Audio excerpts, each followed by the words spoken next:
Okey, terdapat beberapa perbezaan antara traditional and digital animation, di mana kalau animation tradisional ni, dia adalah teknik di mana kita nak buat sesuatu animation tu kita lukis totally menggunakan tangan lah, dan kita menggunakan cell by cell dan ianya juga memerlukan maksimum energy untuk kita nak hasilkan animation sebab kita kena lukis semula, kita kena draw one by one. Jadi dia take time dan dia memerlukan tenaga yang lebih lah berbanding kita menggunakan digital animation ataupun menggunakan software.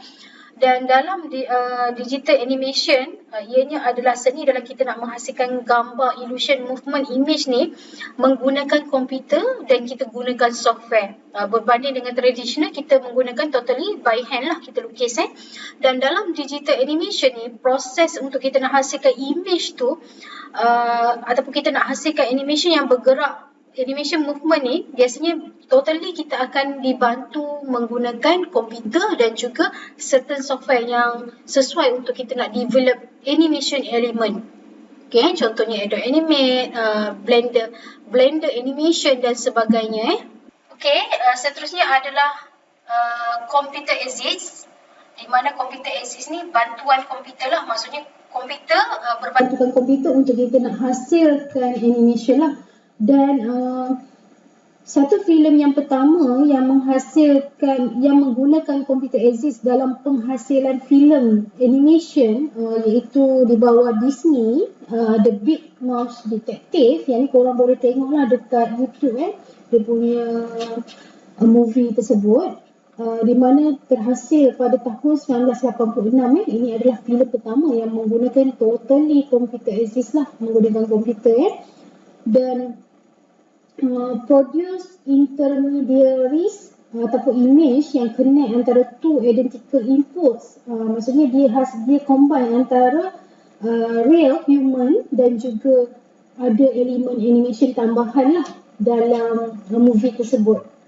Okay. Yang seterusnya adalah CGI compositing, di mana CGI compositing ni adalah ada elemen contohnya kita menggunakan model ataupun kita gunakan green screen dalam produk animation kita tu lah, untuk kita nak dapatkan realistic background yang kita nak lah. Contohnya kita nak hasilkan movie di angkasa ataupun di planet, mana-mana planet ataupun di bulan dan sebagainya. If possible lah kita nak bawa semua kelengkapan ke bulan, dan agak memang mustahil untuk kita nak hasilkan movie di luar angkasa lah. Jadi biasanya kita akan menggunakan CGI compositing, maksud kita menggunakan green screen di mana maybe kita boleh guna blue ataupun green screen, di mana green screen ni kita akan lakukan di belakang layar hijau ataupun layar biru yang memudahkan kita bila kita masukkan dalam software, kita boleh delete ataupun kita boleh remove green screen ataupun blue screen tersebut dan kita akan gantikan dengan background yang sepatutnya lah, yang kita nak nampakkan lebih realistik yang tu kita sebut sebagai compositing. Okey, kita pergi kepada yang seterusnya, iaitu special effect yang seterusnya, iaitu morphing, di mana morphing ini adalah special effect yang biasa digunakan dalam movie, di mana kita nak transform satu image kepada bentuk yang lain yang kita nampak. Ianya adalah smooth transition, di mana morphing ni biasanya digunakan untuk kita nak describe person yang ni kepada bentuk yang lain lah. Biasanya macam itulah dia punya ni ni contoh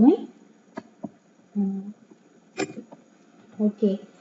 Kalau korang nampak imagine image ni dia berubah dari satu image ke image yang lain lah. Itu yang kita sebut sebagai morphing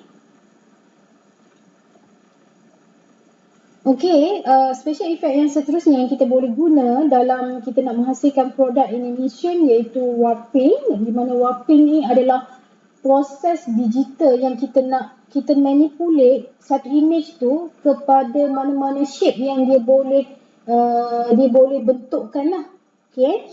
Jadi wrapping ni biasanya digunakan untuk kita gunakan untuk correcting image distortion lah, dan kita nak buat dalam satu bentuk yang lebih kreatif lah. Jadi ni contoh macam animation ni lah, maksudnya kita nak hasilkan satu karakter tu dia lebih menarik, kita menggunakan special effect wrapping jadi dia lebih menarik perhatian penonton.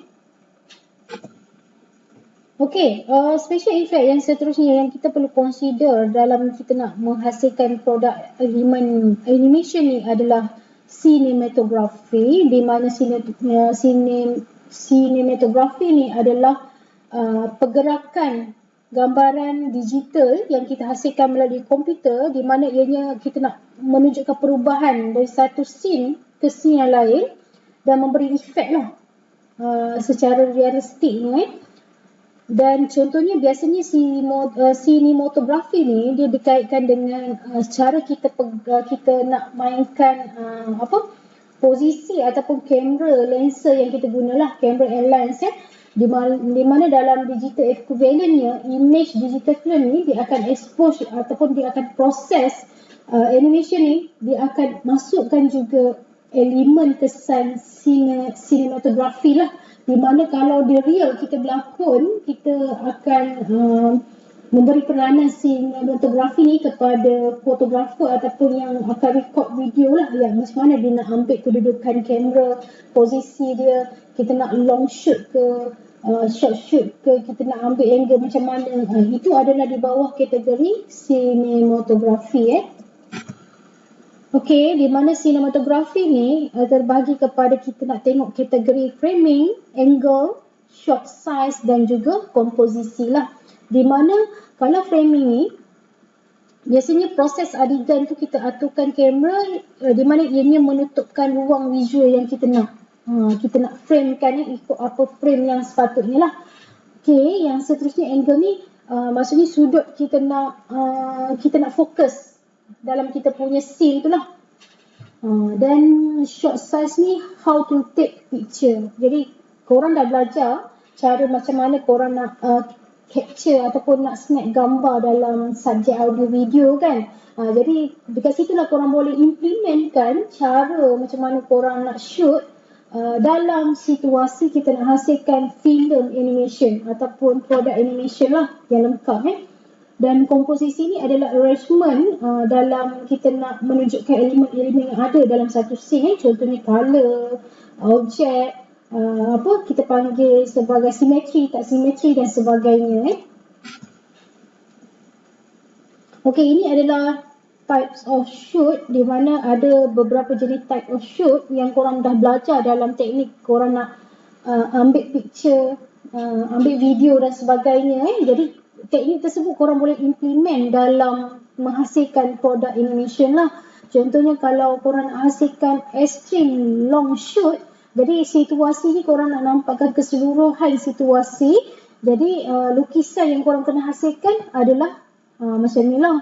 Kalau korang nak fokus, maksudnya kamera tu kita nak fokus kepada person, jadi kita menggunakan long shoot ni, kita hanya fokus kepada bahagian yang sepatutnya lah. Jadi dia ada banyak medium long shoot, ada medium shoot, ada medium close up ni kita nak fokus kepada badan lah, badan separuh badan. Kalau close up ni kita nak fokus kepada reaksi muka sesuatu karakter yang kita nak hasilkan dalam elemen animation.